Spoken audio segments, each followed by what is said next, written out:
आदत हो चुकी है तेरी।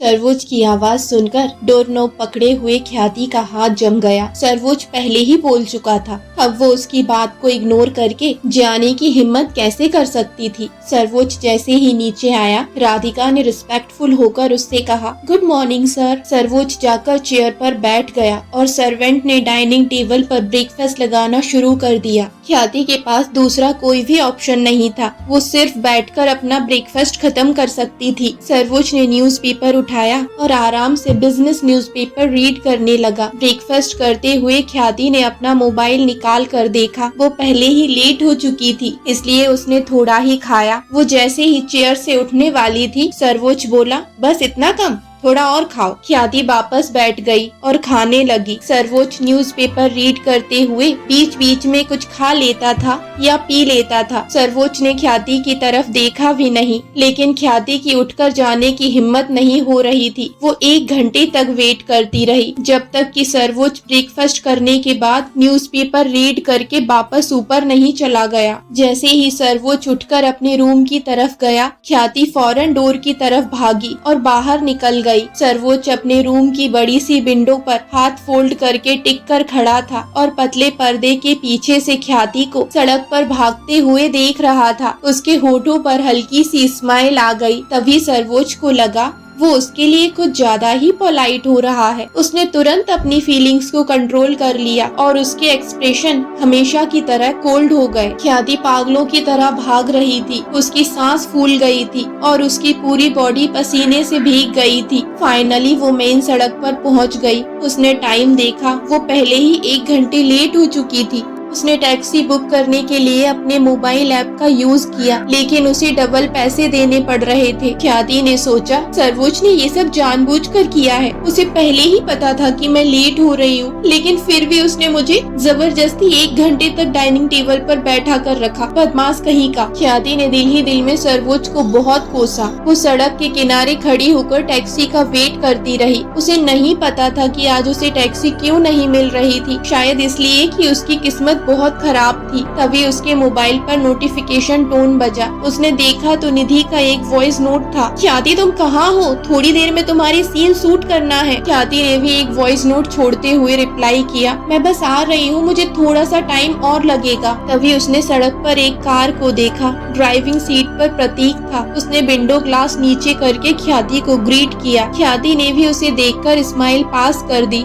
प्रतीक बोला, मैडम मैं पहले सर को लेकर आता हूँ, मैं आपको बाद में ड्रॉप करूँगा। ख्याति ने पोलाइट होकर कहा, थैंक यू सो मच। प्रतीक ने विंडो बंद कर दी और सर्वोज के मेंशन की तरफ चला गया। जैसे जैसे टाइम गुजरता जा रहा था, ख्याति के दिल की धड़कनें भी बढ़ती जा रही थी। उसे सड़क पर कोई टैक्सी नहीं मिल रही थी। तभी उसका फोन रिंग करने लगा। निधि का ही कॉल था। उसने कॉल रिसीव किया तो सामने से निधि थोड़े गुस्से में बोली, ख्याति तुम कहाँ हो? तुम्हारी सीन शूट होना है। ख्याति थोड़ी एम्बैरेस होकर बोली, आई एम सो सॉरी, मैं अभी आ ही रही हूँ बस। उसने ये नहीं बताया कि मुझे टैक्सी नहीं मिल रही है। कंपनी ने जो टैक्सी अरेंज की थी, ख्याति ने उसे लेने से मना कर दिया था। अगर निधि को पता चला कि वो टैक्सी न मिलने की वजह से लेट हो रही है तो वो उसका गला दबा देगी। निधि को ख्याति की फिक्र हो रही थी। उसने कहा, जल्दी से सेट पर पहुँचो वरना तुम बहुत मुश्किल में पड़ जाओगी। निधि एक रिस्पॉन्सिबल मैनेजर थी। वो नहीं चाहती थी कि ख्याति के कैरियर पर कोई भी दाग लगे। फिल्म इंडस्ट्री में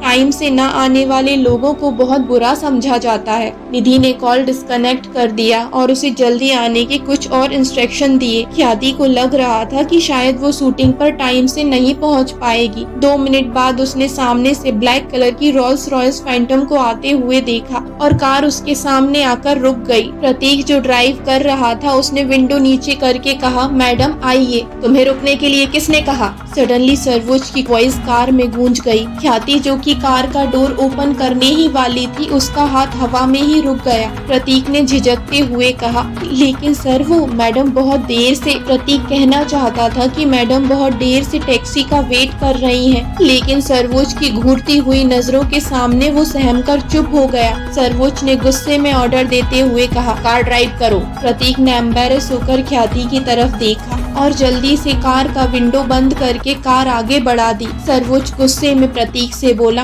आगे से ऐसी गलती दोबारा नहीं होना चाहिए। प्रतीक जो ड्राइविंग कर रहा था, उसका हाथ स्टीयरिंग व्हील पर कांप गया। उसे ऐसा लगा कि वो सर्वोच्च के साथ काम करते हुए पागल हो जाएगा। उसने सोचा, क्या ये वही आदमी नहीं है जो कल मैडम को ढूंढने के लिए पागल हो गया था? और इतना ही नहीं, हर किसी ने देखा कि ये मैडम को बाहों में लेकर कितनी दूर तक चलता रहा था। ख्याति ने हवा की रफ्तार से जाती हुई रोल्स रॉयस को देखा और उसका मुंह कड़वाहट से भर गया। उसने इतनी ज्यादा नफरत कभी अपनी जिंदगी में किसी से नहीं की थी जितनी वो सर्वोच्च कपूर से करती थी। वो गुस्से में बड़बड़ाई, कितना घटिया इंसान है यार। मेरे माइंड में जब भी इसके लिए कोई भी अच्छा थॉट आता है, ये तुरंत मुझे गलत साबित कर देता है। अगर उसे देर ना हो रही होती तो वो कभी भी सर्वोच्च की कार में नहीं बैठती। ख्याति गुस्से से जली जा रही थी। उसके कान गाल सब लाल हो चुके थे। उसने फिर सोचा, ख्याति ख्याति ख्याति, कुछ लोग कुत्ते की दुम की तरह होते हैं जो कभी नहीं बदल सकते, और सर्वोच्च कपूर उनमें से ही एक है। ख्याति ने इधर उधर देखा, लेकिन उसे सड़क पर कोई बड़ा सा पत्थर भी नहीं दिखा जिसे उठाकर वो सर्वोच्च की कार पर फेंक कर मारना चाहती थी। सर्वोच्च की कार हवा की रफ्तार से गुजर गई और ख्याति को अपना गुस्सा निकालने के लिए कोई भी जगह नहीं मिल रही थी। उसने आसमान की तरफ देखा और बोली, ओ गॉड, क्या सोचकर बनाया आपने इस इंसान को। ख्याति ने रिस्ट वॉच पर नजर डाली। वो पहले ही लेट हो चुकी थी। उसका रोने का मन कर रहा था। वो तेज कदमों से आगे बढ़ती जा रही थी। उसने सर्वोच्च के ख्याल के साथ साथ अपने दिमाग में और भी जो कुछ चल रहा था उन सारी बातों को साइड किया और भागती हुई आगे बढ़ने लगी। सर्वोच्च की कार जाने के 2 मिनट से भी कम वक्त में एक खाली टैक्सी आई